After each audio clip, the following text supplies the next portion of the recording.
Welcome back to Sleepy History Tales, where we delve into the buried secrets of American history. Tonight's story is not for the faint of heart. If you're still here after this warning, hold on tight, because this time we're going down into the basement of a burned-out mansion, a place where minds are ripped apart not by knives, but by a science more terrifying than any curse. In the winter of 1867, a terrible fire engulfed the Thornfield estate nestled deep in the woods of Cumberland County, Maine. When the last flames died down, the firemen thought they were left with nothing but ashes until they entered the basement. They thought they were entering a nightmare. The shelves were filled with glass jars neatly arranged like in a morbid museum. On each label, a name, a date, and some strange, almost magical symbols. Inside the jars was human brain tissue, floating in an amber liquid that smelled sickeningly sweet, like honey mixed with blood. Diaries from hell. What was more terrifying was not the brains themselves. On the charred wooden tables, they found hundreds of leather-bound diaries. Each page, written in a soft, cold, feminine handwriting, described something called experimental psychotherapy, a meticulously described treatment procedure with stages of mental breakdown to the point of despair. Each line of note was accompanied by drawings, twisted human faces screaming in pain. Some of the faces seemed to follow you even after you turned the page. Sheriff Thomas Hartwell, who led the investigation, was still in shock as he described the room where portraits covered the walls, before and after. First, bright, healthy faces, then empty shells, eyes lifeless dead inside. The Thornfield family's secret. For more than 2 decades, the 4 Thornfield sisters ran this place as a secret mental health facility reserved for the wealthy of New England. Noble families sent their unstable relatives here, believing that the sisters had advanced treatment methods, but they had no idea. They were signing away their loved ones' souls to the darkness, because in the so-called healing therapy, the boundaries between science and evil were completely torn apart. The official government report after the fire simply stated that the facility failed to comply with legal medical standards. But that was a veil that hid the terrible truth. Thornfield was not a place of healing. It was a laboratory of evil, a torture camp disguised as medicine. What the Thornfield sisters did, they would have made even the most feared surgeons of Europe turn their backs on them. The last survivor, the fire that burned Thornfield that night, was no accident. It was started by one person, Sarah Peaton, the last surviving patient. A person who retained enough sanity amid her madness to understand that she had become a test subject, and enough to do what no one else dared to do: burn the nightmare to the ground. Starting in a land of prosperity. To understand why Thornfield was once so trusted, we must go back to the 1840s. Cumberland County was booming with lumber and shipping.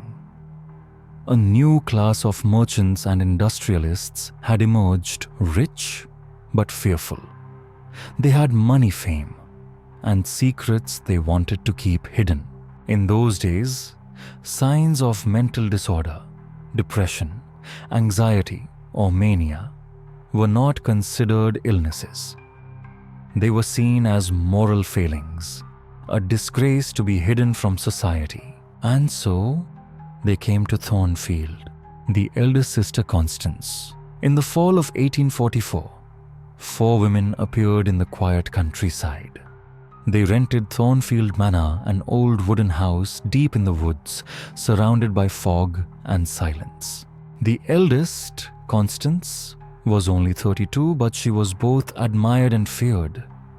A brilliant mind, an unblinking gaze, and a voice that silenced men and made women flee.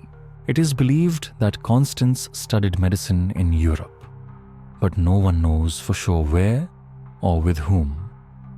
Before Thornfield became a cursed name, it was a symbol of hope, at least in the eyes of those who desperately clung to any promise of healing. The 4 sisters, Constance, Margaret, Eleanor, and Beatrice, were more than administrators. They were the architects of a therapeutic empire that few had the courage to question. Is the mind as malleable as clay? Constance Thornfield had studied at the Troy Female Academy in New York, a pioneer in women's education at the time.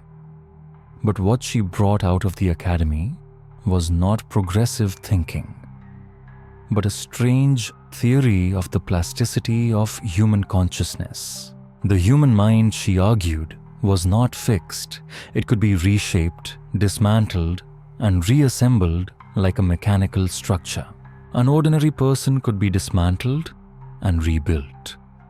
Of course, only if that person was weak enough or completely isolated. Unusual abilities. The second sister, Margaret, possesses an inexplicable talent. She can sense the fears, the traumas, the memories buried deep in the hearts of those around her, as if their souls were exposed before her eyes. The 2 youngest sisters, Eleanor and Beatrice, although twins, pursue their own dark paths. Eleanor is an herbalist, knowing how to extract compounds from plants that cause the mind to change, dream, or even disintegrate. Beatrice used to work in European psychiatric hospitals, where she learned physical techniques to approach madness, cold shock, sensory isolation, and even pain manipulation. A perfect place to disappear. In 1844, the Thornfield sisters purchased Hartwell House, a 3-story gloomy stone building that had been abandoned for nearly 10 years after the mysterious death of its previous owner. It was considered an unlucky place, separated by 200 acres of dense pine forest, accessible only by a narrow, winding dirt road. It was this isolation that the sisters sought, reconstructing the dark abode. Under Constance's strict supervision, the house was completely transformed. The parlor was turned into a library, and the hallways were lined with sound tubes so that patients could be talked to without having to see each other. And the basement? It was designed like a maze. Soundproof walls, heavy iron doors with tiny viewing windows. A separate ventilation system that could pump herbal medicine into each room as directed. To the outside world, they called it the Innovative Therapy Center. But in the dim light of that basement, the innovations crossed a wide ethical line, the perfect curtain. In March 1845, after nearly a year of renovations, the Thornfield Institute opened its doors. There was no advertising, no signs. All invitations were sent privately in discreet handwritten letters to prominent physicians or whispered over elegant teas in Boston, Providence, and Hartford. They promised top secret, no need to explain to the authorities. The results far surpass the medical knowledge of the time. The response, strong and anxious. Wealthy families from New Hampshire to Rhode Island began writing to send relatives to Thornfield. But the Thornfield sisters did not accept them. They chose only patients who, families were wealthy enough to pay the hefty fees, could disappear without causing legal trouble or scandal. First patient, James Wentworth, 24. The only son of a prominent Boston businessman, was the first to be admitted. He had returned from Harvard in a strange state, depressed, erratic, and constantly repeating nonsense. The day James arrived at Thornfield, the sky was grey. The wind was blowing coldly through the pines as if something dark was beginning. His father and the family doctor accompanied him. They were greeted by all four sisters. Constance spoke persuasively, making arguments that sounded like they had been taken from a textbook. Margaret needed only one look to make James collapse into a chair, his eyes red. "We understand his pain," Constance said softly, "and we will relieve it." Subtle lies. The Wentworths are taken on a tour of the public areas, the cozy drawing room, the softly lit library, and the modern-looking clinic. It's all perfectly staged.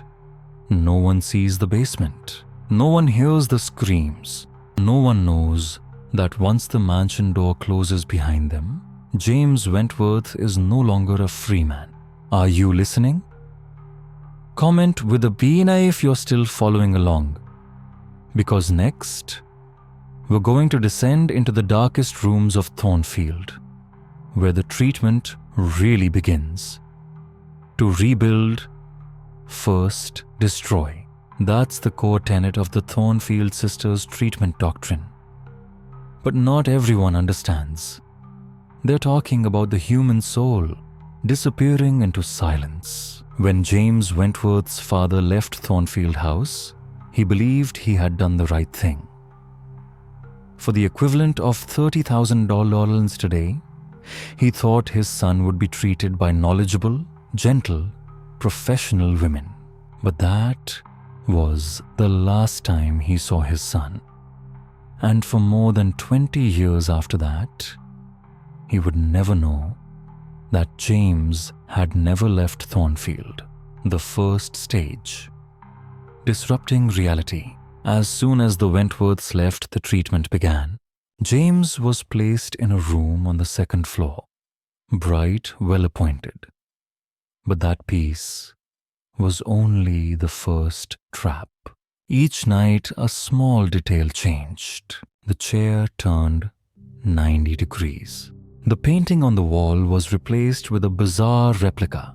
The lights went on and off at 2 a.m. Meals didn't come at regular times. Some days, he didn't get any at all. The room gradually became an elaborate nightmare, where nothing was certain, where every physical principle of daily life was dismantled, bit by bit. Eleanor and the colorless drug. In the early days, James retained some of his sanity. He kept a diary at the request of his sisters, believing he was being monitored for therapeutic purposes. But he didn't know that Eleanor herself had begun to introduce plant compounds into his food alkaloids that caused confusion, restlessness, paranoia. Not physically harmful, but slowly corroding his emotional and cognitive foundations. James began to lucid dream, uncertain of what was real. He saw walls moving, shadows walking through air ducts, and voices whispering in his head. Human data. It was all recorded. Through a system of small trapdoors and speaking tubes, the sisters observed James as a creature in a laboratory cage. They noted every behavior, every glance, every little movement. The times he sat curled up, the times he lifted his head to look into the darkness, as if someone was standing there. To them, James was no longer a person. He was a living model, a structure of consciousness that could be peeled away, analyzed, and reconstructed. Are you still listening? If you feel a chill down your spine, that's normal. If you feel drawn in, be careful. This story begins to touch on the true nature of fear, losing yourself. Down to the basement. After 2 weeks of the unsettling environment, James was moved to the basement. The sisters called it intensive treatment. The new room was white and sterile. Panels that looked like medical equipment hung on the walls. The fluorescent lights were cold, but nothing in it was healing. It was, in fact, a controlled sensory chamber, designed to strip away any remaining limitations of the human mind. Designing disorientation, James's room could be adjusted for everything. Light from absolute darkness to a blinding glare that hurt the eyes. Sound a steady metallic knock or a heavy silence. Temperature's sudden swings from sweltering heat to numbing cold. All the elements were in the hands of Constance, who controlled the total sensory therapy system. And then, the voice began to speak. Soul-draining conversations. From the sound tube, the sisters take turns talking to James, a form of psychological torture in disguise. Constance questions his memory.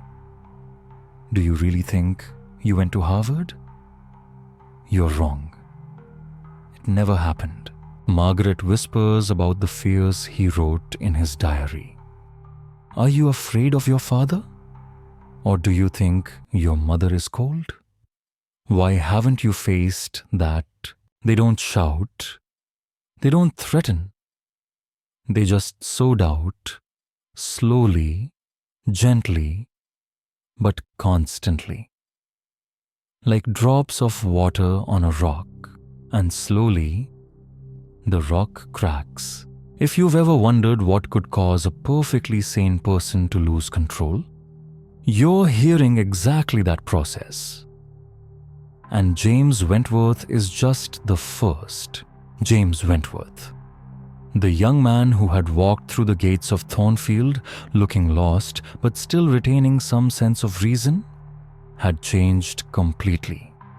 Not because of time, not because of treatment, but because he had been broken. The watching eye, Eleanor, with her notebook always in her skirt pocket and her expressionless face, was the first to detect the signs that James was beginning to doubt his own body. She watched him like a scientist watching a struggling insect. Every little movement, from a sideways glance to a shudder at the sound of a creaking wall, was carefully recorded. And then Eleanor began to do the cruelest thing of all, tell James about himself.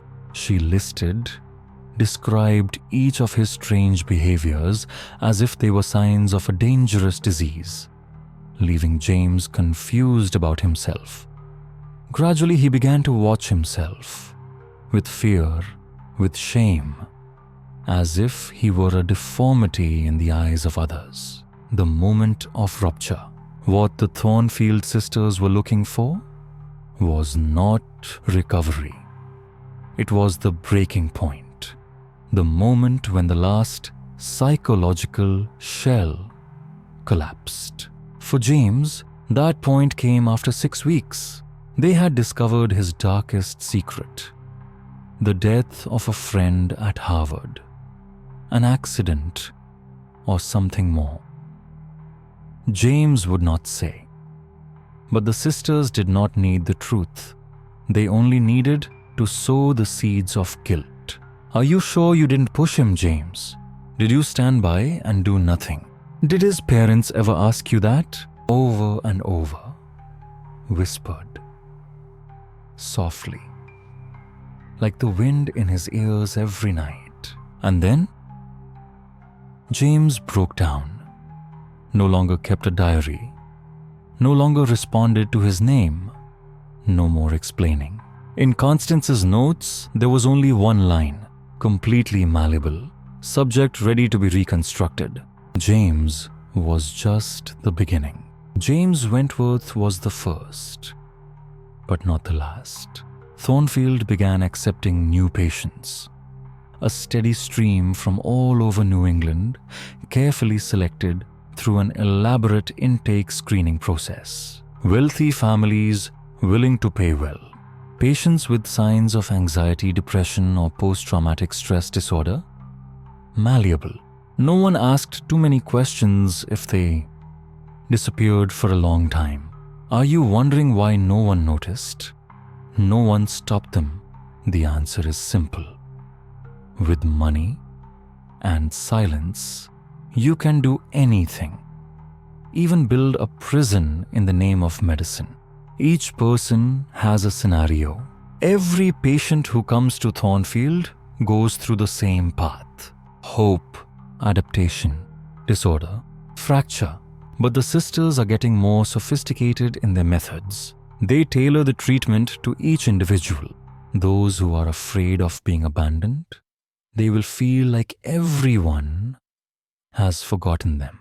Those who are afraid of the dark, they will live in a room without light for 10 days. Those who hate the sound of metal, a room with the sound of a clock striking 20 times a day. The basement of fear. Thornfield's basement is expanded, becoming a maze of psychological experiments.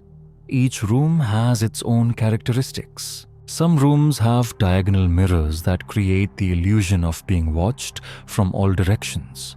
Some rooms emit low-frequency sounds that make the heart beat faster, causing hallucinations. One room, the most famous, has movable walls, shrinking the space every day, creating a feeling of suffocation forever. Emotional terror technique.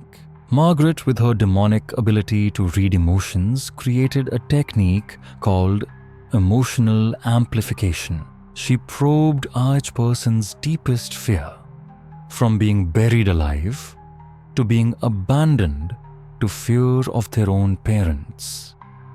And when she found it, she recreated that fear in reality. A person who had been locked up as a child was put in a room with no handles inside. A person obsessed with her mother was forced to speak to a fake voice every night through a loudspeaker. A person with a fear of blood was shown red rust on the walls of their house every morning. Devilish medicine. Meanwhile, Eleanor, with her passion for botanical research, kept improving her concoction. A concoction that made the drinker feel constantly watched. A liquid that made every sound meaningful, like a real whisper. And scariest of all, a drug that creates hallucinogenic false memories, making the drinker believe they have committed a terrible crime. If you're still listening, light a candle by your bed and remember, there are places that once existed disguised by soothing words, but underneath, the human soul was torn apart like a machine that had been overhauled. Are you still with me? Light a small candle and calm your heart. Because what follows may make you look at 19th century medicine with a different eye. Elela Nena. Thornfield, the eldest sister, with her icy gaze and almost supernatural calm, has gone far beyond the conventional knowledge of medicine. With a solid foundation in plant chemistry, she creates mysterious compounds that leave no trace on the patient's body, but have the ability to open the doors of the mind, causing the victim to fall into a state of paranoia, obsession, and disorientation. Without the need for whips or harsh confinement, Beatrice, the second sister, chooses a colder path. She calls it physiological conditions. The temperature of the room gradually drops to a shiver. The light fluctuates between harsh and dark. The deep sounds echo in the middle of the night like echoes from hell. All of it was calculated to support the hallucinatory stories that her two sisters were implanting in the minds of their patients. The three sisters, like three sides of a dark machine, worked together perfectly. Each had their own strengths, but all were working towards a single goal to completely destroy the subject's personality, then rebuild them to their liking. And no, they did not consider this torture. In their diaries, they called it a revolution in the study of the human psyche. Can you still hear yourself? Take a deep breath. Because by the winter of 1845, the cold stone house called Thornfield had become home to more than 30 patients, each in a different state of breakdown. The treatments were meticulously recorded. They analyzed the effectiveness of each technique, each drug, each psychological reaction. Pathological patterns began to form through the sisters' calculating observations. And in the middle of the unvisited countryside, Thornfield Hospital was like a giant living laboratory, unsupervised, unregulated, and inescapable. Letters to the victims' families continued to arrive every week. All were, of course, written by the sisters themselves, impersonating their relatives. The tone was gentle and unhurried. Tearful thanks for good care and reasonable reasons why the family should not visit yet. You may be wondering, didn't anyone in town suspect anything? Of course. And from there, the cracks began to sound. The people of Cumberland County began to whisper. They saw strange shipments arriving, unidentifiable machines, chemicals with strange odors, even medical equipment only found in large hospitals.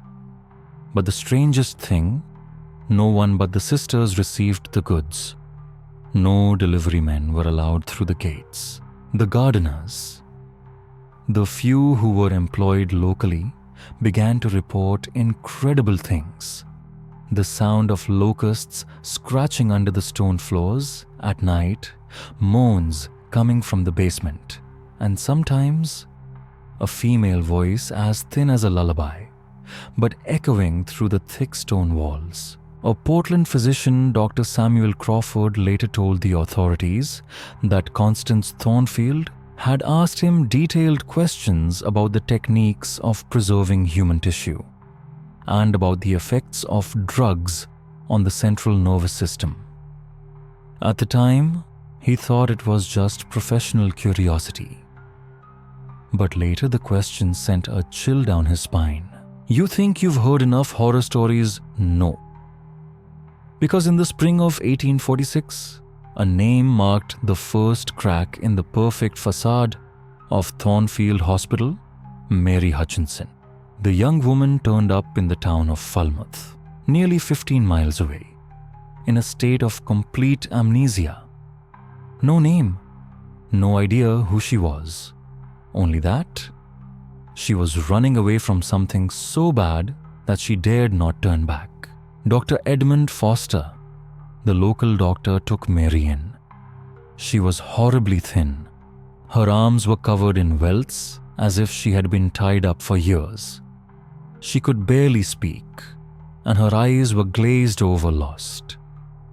Over the weeks of treatment, the fragments of her memory began to piece together.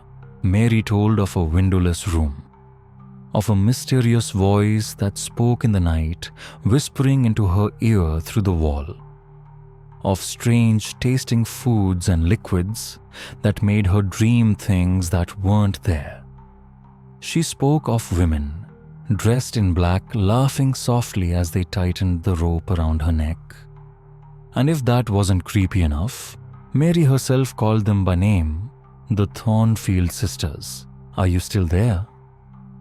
If you feel a chill down your spine, don't worry. You're not alone.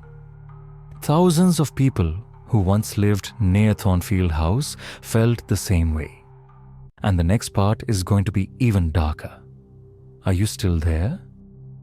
If you're sitting alone, check your back. Because what follows is the confession of a woman who escaped from the clutches of evil, and a doctor who risked everything to find out the truth. The deeply traumatized Mary Hutchinson did not just tell of the dark prison she had escaped from. She also described in detail the women who tormented her, watched her every minute, recorded her every reaction, and tried methods she could not understand. Only that they were coldly removing pieces of her personality. Dr. Edmund Foster was shocked by this account. As a veteran doctor, he sensed the truth beneath Mary's trembling words. He decided to take action. He sent a letter to the Thornfield Institute requesting information and looking up patient records. The response from the institute came more quickly than expected. Cold, decisive. No patient named Mary Hutchinson has ever been treated here. Moreover, they assumed that the girl was delusional, making up the whole story.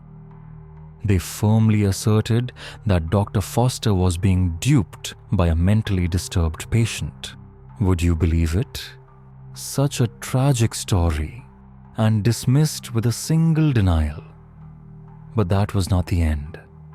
This was only the second curtain falling. Everything was reported to the local authorities. But like all forces of the dark side that manipulate the truth, the investigation ended, quickly finding no evidence of wrongdoing. The Thornfield sisters, with their reputations as reputable therapists backed by aristocratic families throughout New England, easily defended themselves with a complete and valid dossier. No one checked. No one investigated further. Mary was committed to the county asylum. 6 months later, she died. The official cause, mental exhaustion. In his private diary, Dr. Foster wrote a short but chilling line. I believe she was poisoned. You see, in an age when science had no clear line between evil and evil, the evildoer could wear the cloak of charity and hide his horrifying experiments in the heart of civilized society. However, Mary Hutchinson's death did not disappear in vain. It left a burning question mark in Dr. Foster's heart. And this time, he wanted more than just the truth. He needed to expose the 3 women. He began to inquire in the medical community, quietly, patiently. And what he discovered gradually exposed a dark system operating throughout New England. From Boston, Dr. Harrison Webb, a former colleague, revealed that Constance Thornfield had visited his clinic in early 1845, purporting to be studying new therapies for nervous disorders. But her questions were beyond the bounds of common morality. The long-term effects of psychoactive drugs on the cerebral cortex. How to preserve human tissue so that it would not decay for months. Doctors in Providence, Hartford, and Portsmouth said the same thing. The Thornfield sisters had traveled from city to city, approaching people one by one, gathering cutting-edge medical knowledge, but only the darkest, least studied. They weren't hiding. They weren't sneaking around. They were out in the open in the name of cutting-edge medical research. A private institute was developing a groundbreaking treatment for mental disorders. But then, undeniable secrets began to emerge from unlikely places. Pharmacies, medical supply stores, even industrial chemical warehouses. Eleanor Thornfield, the coldest of the 3 sisters, had purchased a series of compounds that had no use in conventional medicine. Powerful hallucinogens, drugs that could make victims susceptible to hypnosis and loss of control, and worse, compounds that had been tested on animals to induce artificial psychosis. Alongside them were metal devices, not intended to treat, but clearly intended to restrain and control people.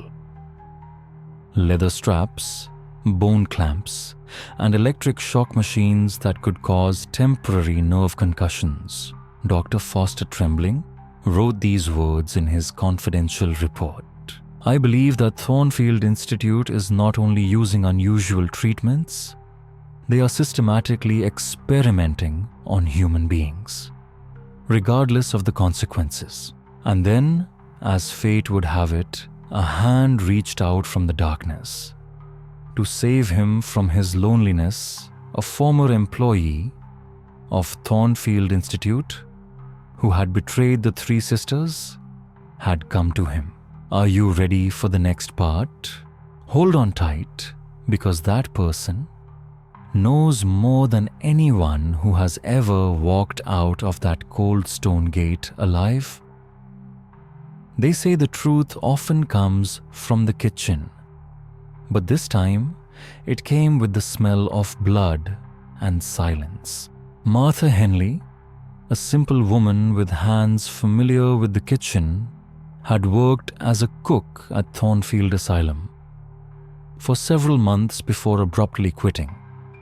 At first, she refused to talk about what she had seen, but with Dr. Foster's patience and deep sympathy, the words began to slip from her lips like warm blood. Martha did not speak with anger. She spoke with trembling. The treatment rooms in the basement, she said, were like prison cells, dark, cold, and absolutely windowless. She was assigned to cook, but always under strict instructions from Eleanor Thornfield, the eldest. She was required to add strange drugs to the meals, the names of which she was never allowed to ask. Some patients became hysterical, screaming all night long. Others were silent, terrifying. No reaction, no movement. As if their minds had been drained. But what Martha could never forget was the look in the Thornfield sisters' eyes as they worked. Not healing, experimentation. Imagine this, my friend, suffering. People brought to a place called the asylum only to become guinea pigs in a chilling play. Martha had seen them locked in sealed rooms where loud noises, intense light, extreme temperature changes were made, all to observe their psychological reactions. It was not healing. It was torture disguised as academics. Every reaction was carefully recorded in thick notebooks. Every action, every spasm, every scream. The records were written with the precision of a scientist, but also with the indifference of someone who no longer saw her patients as human beings. Martha said she had signed a silence agreement when she was hired, an agreement that all staff members had to sign. They weren't local. They had no roots. They were chosen because they could easily disappear. Dr. Foster understood that the Thornfield sisters had constructed a perfect web of lies, isolating the institute from outside scrutiny, falsifying medical records, silencing witnesses. And the most horrifying thing, they had probably planned the entire nightmare years before the first patient walked through those stone gates. If you thought it ended there, hold your breath. Because the next truth comes in the form of a letter, and you won't believe who sent it. Not treatment, destruction, crushing the soul and recording it in cold ink. Martha Henley's testimony was only the first movement of a symphony of horror. The truth was much darker. The Thornfield sisters were not treating the mentally ill. They were deliberately destroying their patients' minds with psychological torture and medication experiments that were cold, cruel, and administered with deadly patience. Over the course of nearly 2 years, more than 60 patients, most of them from prominent families across New England, were quietly admitted to the Thornfield Institute. And one by one, they were pushed into a maze of fear hallucinations and mental breakdowns. all meticulously recorded as if they were scientific research, as if their pain and madness were intellectual property. Do you shudder? Because the scariest thing of all was their belief. Unlike the cold-blooded killers of fiction, the Thornfield sisters did not laugh in the dark. They believed they were doing the right thing. They thought of themselves as pioneering researchers. They saw the cries of despair as data, the panic attacks as charts, the people as parameters. Dr. Foster knew that he was dealing with a crime unprecedented, not only in its brutality, but also in the system that concealed it. The Thornfield Institute was protected by social connections, by its reputation, and by the shame of its patients' families who never wanted their loved ones' madness to become public. But then, an unexpected breach appeared. In the winter of 1847, an unexpected source of information came to light, and it changed the entire investigation. One of the Thornfield sisters had betrayed Beatrice Thornfield, the youngest, the quietest, the one everyone thought was the blind conformist. It was a cold February when she showed up at Dr. Foster's office in Portland. But the usual calm Beatrice was gone. She was shaking, stuttering, her eyes clouded with sleeplessness. Every word she spoke was like a broken mirror, disjointed, haunted, terrified. Dr. Foster soon realized something chilling. Beatrice was exhibiting the same signs of mental breakdown that the Institute's patients had carried. The cracks in the system began from within. Through patient questioning, Dr. Foster heard the first confessions from within the organization. Beatrice had believed they were doing real science, that breaking and re-engineering the mind could be the way to cure mental illness. But then, she began to dream of faces, to hear lost cries, scratching on the walls, the midnight screams she thought she knew. Compassion finally returned to her, and the last straw was the death of Thomas Bellingham. Do you believe in extreme shock therapy? If so, listen to this story. But be careful. It may keep you up at night. Thomas was a young man from a wealthy family in Providence. He was diagnosed with severe depression. Instead of being embraced, he was thrown into the hands of people who believed that smashing and rebuilding was the way to save lives. Thomas was locked in a sealed room. No light, no sound, no contact. In a state of severe information starvation, he was injected with powerful hallucinogens, causing the boundary between reality and dreams to dissolve. Ghosts, screaming sounds, endless nightmares. That was Thomas' world in his final days. The sisters wanted to see if mental shock could smash the old self and from there build a new self, a different Thomas. But Thomas's body and mind couldn't take it. He didn't break and be reborn. He just broke and died silently. Dear friends, what makes a person who has been involved in a crime turn around and confess everything? Is it remorse or fear? In the case of Beatrice Thornfield, it was probably both. Let us go back to February 1847, when a young woman knocked on the door of Dr. Foster's office in Portland.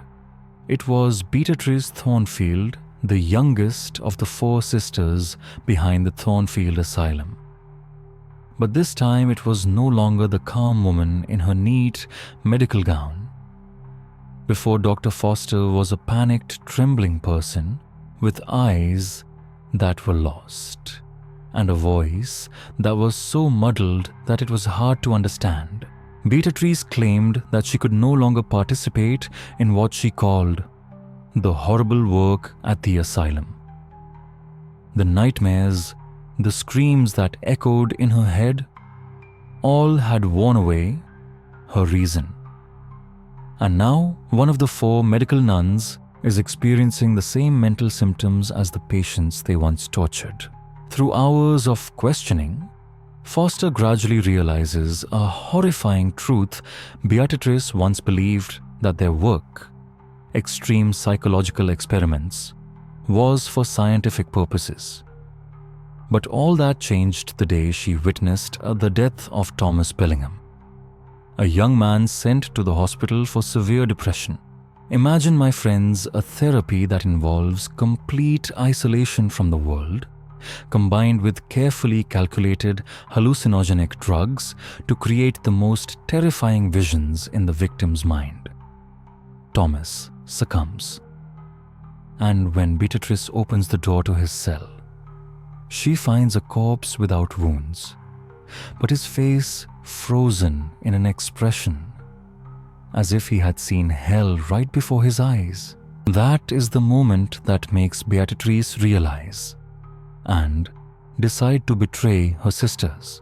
She reveals to Dr. Foster the details of the secret chamber's torture devices and mind control methods they have developed over the years. And she reveals something even worse: Thornfield Institute is not the only one. The Thornfield sisters are part of a secret network of doctors in both Europe and America who are conducting similar unethical psychological experiments.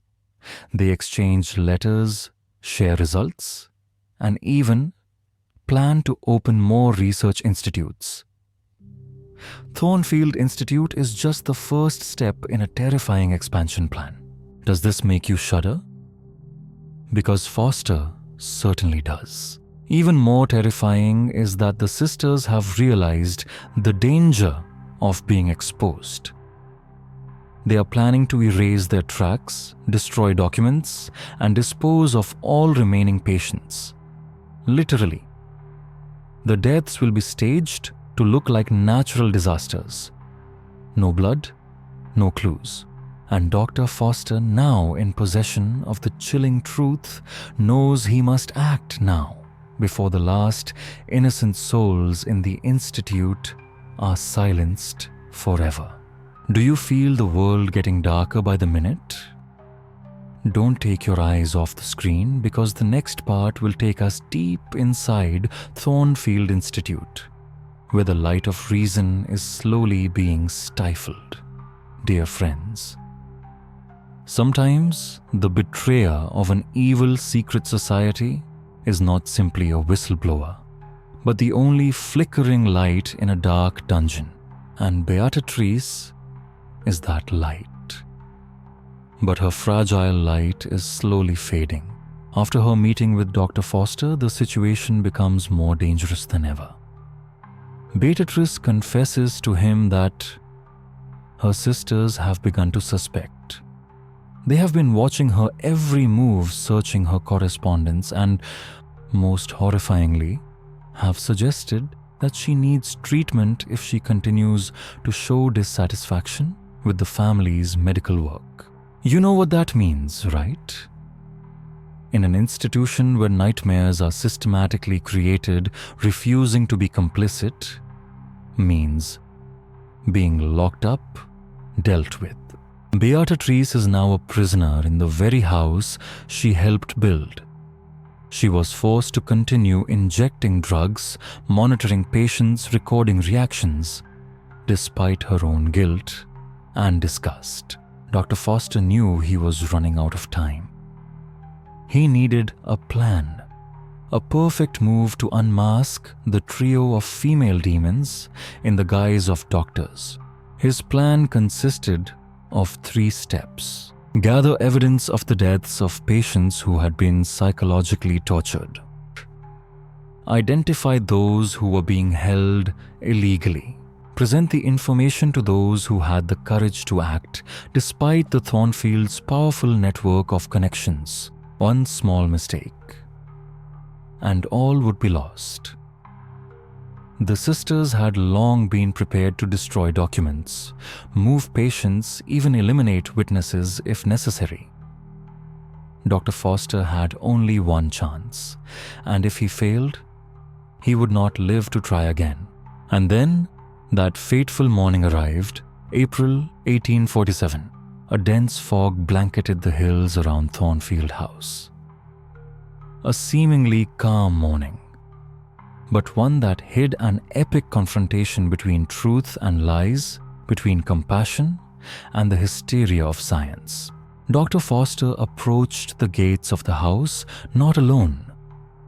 He was accompanied by a small group of men he trusted implicitly. Dr. Marcus Whitman of the Portland Medical Society, Sheriff William Hartwell of Cumberland County, and 2 deputy sheriffs, men who had seen communities torn apart by similar crimes. They pretended to be a surprise medical inspection, a routine review, but in reality it was the first blow to the Thornfield fortress. As the group passed through the iron gates, the Thornfield sisters greeted them with familiar stoic faces. But Foster was quick to notice Constance spoke like a machine. His voice was strangely calm. As Margaret watched each person, her eyes were as sharp as a knife, as if she were memorizing each name for later processing. At first, the tour proceeded like a perfectly choreographed performance. The examination rooms were meticulously cleaned.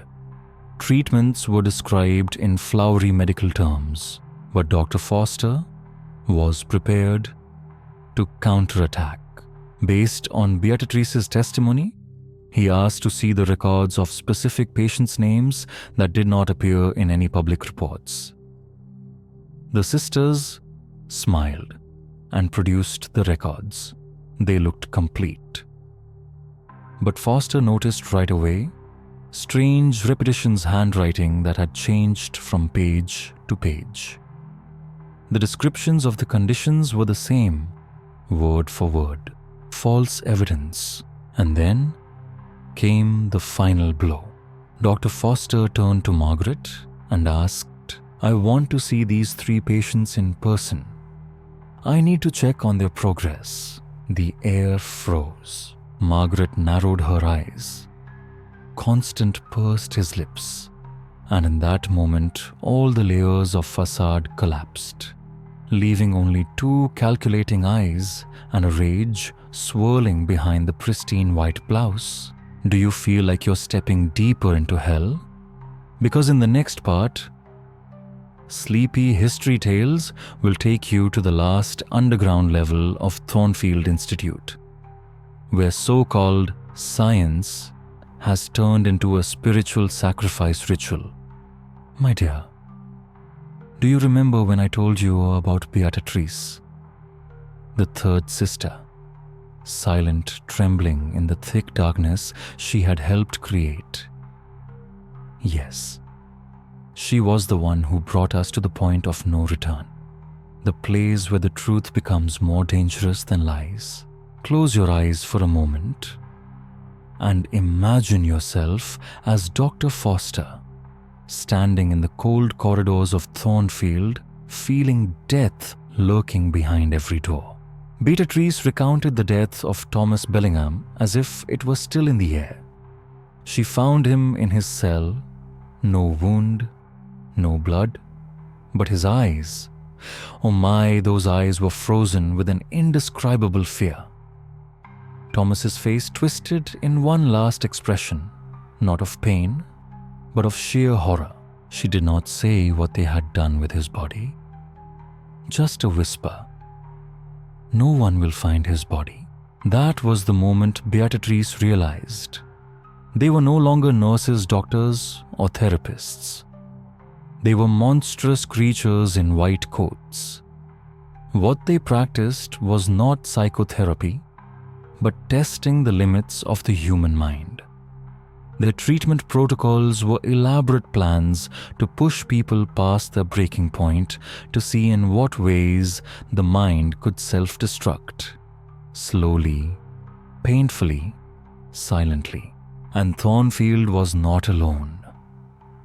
No, not alone.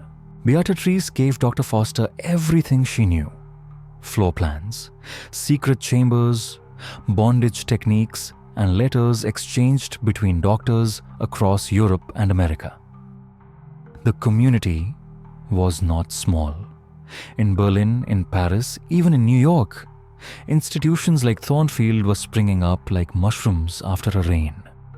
And they believed that traditional morality was hindering the advancement of psychological science.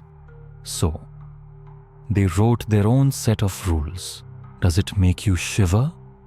If not, then keep listening. For Foster realized what was happening at Thornfield was just the beginning. They had negotiated to open more facilities. They had recruited more doctors. They had prepared a dark network where people were just raw materials for experiments. But what made Foster shiver the most was the final revelation the sisters were preparing to destroy all records, deal with the remaining patients, and disappear as if they had never existed. A sound like a ticking clock, a whisper close to the ear. Can you hear it? The gentle knock of time is closing the door of last chance. In the early spring of 1847, Foster knew he had to act. There was no time. He gathered enough evidence, recorded every death, and made a plan. A misty April morning, Foster arrived at Thornfield with a small group of men: Dr. Marcus Whitman of the Portland Medical Society, Sheriff Hartwell of Cumberland County, and 2 deputies chosen for their unwavering loyalty. They pretended to be a routine medical examination, but from the first moment he sensed something was amiss. Constance greeted them with a false calm.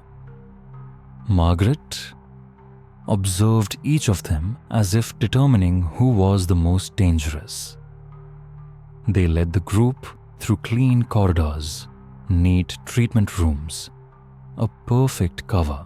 Foster began asking specific questions about the patients, their medical records, their whereabouts. They provided documents, but Foster saw the lies in every word. There were names in the records, but no one was alive to confirm them. He asked to see the patients. This was where things began to fall apart. Have you ever looked into someone's eyes and found them lifeless? In the common room, a long row of patients sat neatly, but they weren't really sitting. They were just placed there. Their eyes were blank. No one responded. No one recognized Foster. They were like puppets without strings. They could answer a few simple questions. They could laugh, but they didn't know why. They were no longer people. They were products of a therapy called controlled destruction. Sheriff Hartwell was furious. He demanded to see the entire treatment records. What they got were torture diaries written in medical language. Foster knew it was time to unmask. He asked to go down to the basement, what Beatrice had called the bowels of hell. Constance refused. But the sheriff threatened to get a search warrant. And so they went down. The stairs were narrow. The tiles were damp. The air was sealed with blood and memories. Each room was designed for a particular type of torture, a hallucinatory mirror room, a vibrating sound room that broke the boundary between reality and fantasy, a room with walls that moved toward the patient, creating the feeling of being buried alive. But then they reached the last room, and then they entered the final room. No wind, no voices, only glass jars lined up from floor to ceiling, glinting in the damp yellow light like mute eyes. Inside were human brains, soaked in a preservative solution developed by the Thornfield sisters themselves. Each jar told a story, a soul severed, a person dissected even before death. Each brain was carefully labeled. The patient's name, the date treatment began, the mental state they were induced into, and the date. The tissue was harvested. Dr. Foster stood still, his heart squeezed by the silence. This was no longer medicine. This was a glass cemetery. The sisters did not treat patients. They nurtured the madness, sowed the delusions, and harvested the fruits, like sowers of madness in the fields of humanity. But that was not all. Sheriff Hartwell, trembling, pushed open the next door and found a body storage room. More than 20 bodies embalmed using a method that Eleanor Thornfield had invented herself, preserving the skin bones' facial expressions as permanent specimens. Each body was also noted in detail what they had endured before death, what experiments, how they had reacted. Each death was considered by the sisters to be a milestone in their careers. And in the face of all this, Constance Thornfield remained calm as if she were lecturing. She explained that this was a necessary sacrifice for the advancement of science.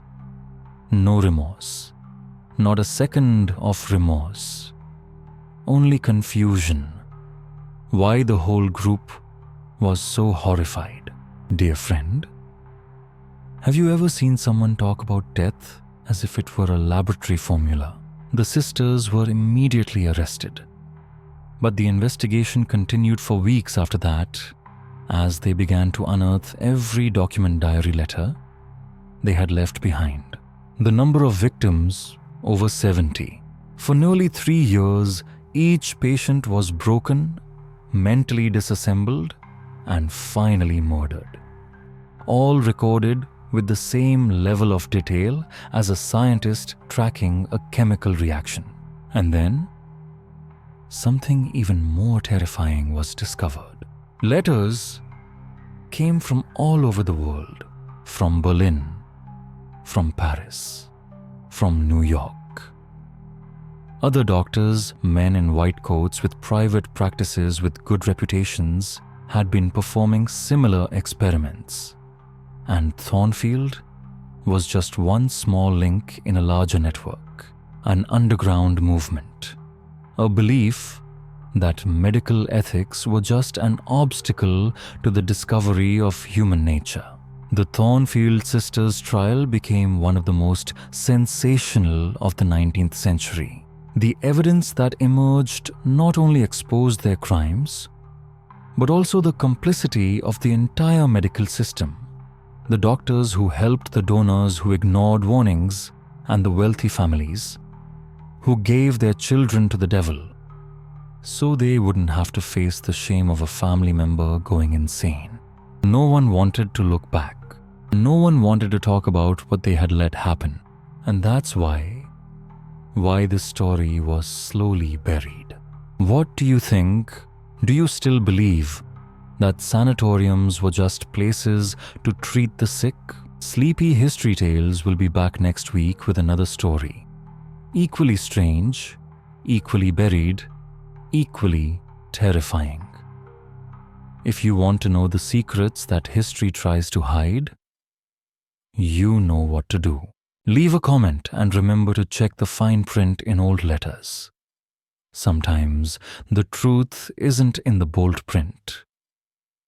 Did you ever imagine that behind the quiet doors of a healing convent lay a place where human souls were slaughtered, scientifically, coldly, and without remorse? Sheriff Hartwell was unyielding. He demanded a full inspection despite the Thornfield nuns' polite refusal that their treatment required absolute seclusion. Constance reluctantly agreed, but strictly limited any interaction with the patients. No more than 5 minutes per person, no filming, no touching. And then, They were led into a common room where the once individuals now sat in rows like mannequins. Each eye was a hollow, empty hole. Each smile a mechanical stroke. They sat there, heads tilted their gazes, untouched by reality. Dr. Foster, a man who had been through dozens of psychiatric facilities across the East, could not help but shudder. This was not recovery. This was programming. When he tried to ask a few basic questions, the mouths responded with repetitive, lifeless phrases as if programmed. No one cried. No one responded. But in the silence, Foster heard an almost invisible sound, the shattering of not a mirror, but a mind. They were no longer people, but living mental models. The records provided detailed the stages of treatment. But Foster, with his expert eye, knew that this was not treatment, but mental training. Every word and every reflex was controlled, all traces of individuality erased. These people no longer loved, no longer feared. They existed only to prove a theory that Constance and her sisters believed was scientific progress. The gates of hell in the underground. After being refused several times, Constance finally led the inspection team down to the underground, which was supposed to be a specialized laboratory. Although she maintained her polite demeanor, her faint smile sent a chill down Foster's spine. The iron door opened, and the world inside appeared like a human-made hell, a room with mirrors arranged diagonally, creating a disorienting illusion.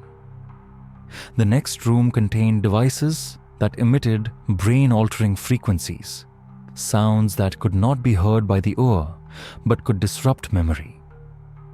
The third room was simply four walls that were slowly closing in, making the person inside feel like they were being buried alive inch by inch. But that was not the worst of it. At the end of the hallway was a room called the preservation room. There, hundreds of glass jars were lined up like a dark library. Inside was human brain tissue soaked in a preservative solution that sparkled like mercury. On each jar, a label lists the patient's name, mental state, and the emotional stage from which the brain tissue was collected. Not a single line mentions death, though it's clear that in order to obtain that sample, they killed someone. Do you feel chills? Because Foster almost collapses when he realizes those treatments are the prelude to vivisection, with the sole purpose of understanding how the human mind breaks down. In the final room, they discover more than 20 bodies, embalmed with a special solution prepared by Elena Thornfield. All are preserved in the state posture of death, like sculptures of flesh. Each death is an academic note. Each sacrificed soul is essential data. When Hartwell sees the labels carefully pasted on the bodies, he understands this is not just a crime. It was a philosophy, and Constance Thornfield, its leader, made no secret of her pride. Beatrice Thornfield lived quietly for 3 decades behind bars before being released in 1877. She never cried, never pleaded, never uttered a word in her own defense. After leaving prison, she spent the rest of her life working quietly for institutions for the mentally ill, a silent atonement for the terrible crimes her sister had committed with her own hands. Beatrice died in 1889. Until her last breath, she never revealed anything about what really happened at Thornfield Institute. But it seems that some things do not need to be told, because they are never truly silent. A fire broke out at the institute one autumn night in 1848, so fierce that it consumed the entire building in 3 days. The sky was red with fire. The black smoke swirled like the fury of hell. No one knew who started it. But some people said that before the fire broke out, they saw a ghostly glow coming from the basement windows. And in the night wind, they heard sounds like people whispering, crying, or screaming. All the evidence, medical records, diaries, laboratory notes, was burned away. And in the ashes, only a vacant lot remained that no local person dared to set foot on. All attempts to rebuild there failed mysteriously. Workers kept having accidents, materials went missing. Some left the site pale-faced, saying they heard their names called in the night. Then they never returned. It was not until 1895 that the Maine government dared to touch that land, not to build, but to commemorate. A quiet memorial park was established with a simple stone marker engraved with the names of the 73 people who died in the hospital. No pictures, no colors, just silent names beneath the deeply engraved words. We have been forgotten, but the truth remains. Though the hospital was reduced to ashes, the legacy of the crime did not disappear. The Thornfield case shocked the United States, leading to a wave of healthcare reform unprecedented in the 19th century. New regulations on psychiatric treatment were enacted across the states, and all private medical facilities were subject to strict controls. The first patient protection organizations arose from the horrors left by the Thornfield sisters. However, their deaths did not take all their secrets to the grave. When historians and psychiatrists began to study the remaining documents, handwritten notes, burned formulas, they discovered something more terrifying than the death sentence. In the sisters' personal correspondence, there were names, addresses, and companion facilities that have never been fully investigated. Places called hidden stations where parallel experiments took place. Exchanges of living material, patients' reagents. Was Thornfield just part of a larger underground network of experiments? A network that, to this day, we have yet to reach the end of. Some of the methods they used, isolation, mind control, split ego, were later discovered in the records of military and intelligence programs of the mid-20th century. More than a few modern experts have to admit, those techniques were decades ahead of their time. Most frightening of all, those heartless killers were right in one respect. They understood human nature better than anyone else at the time. But you know what makes this story truly chilling? Is that the society of the time contributed to the disaster. Many families sent their loved ones to the hospital not because they wanted them to be cured, but because they wanted them to disappear. They feared gossip, feared that the neighbors would gossip, and that fear created the perfect loophole for people like Thornfield to exist. Today, the memorial park is still open. Some people come to burn incense. Some just stand and watch from afar. But almost everyone who comes says the same thing. There is an indescribable chill, as if the past has not yet left this land. Some visitors even say they heard knocking on the door. Even though the park has no buildings. Remember, we talked about the places the sisters mentioned in their secret letters. What do you think? Do they really exist? Or are they just a distraction? Leave your thoughts in the comments section. I want to know what you believe. And if you dare to continue digging into the buried stories, don't forget to follow Sleepy History Tales. Because this is not just history. These are unsettled mysteries.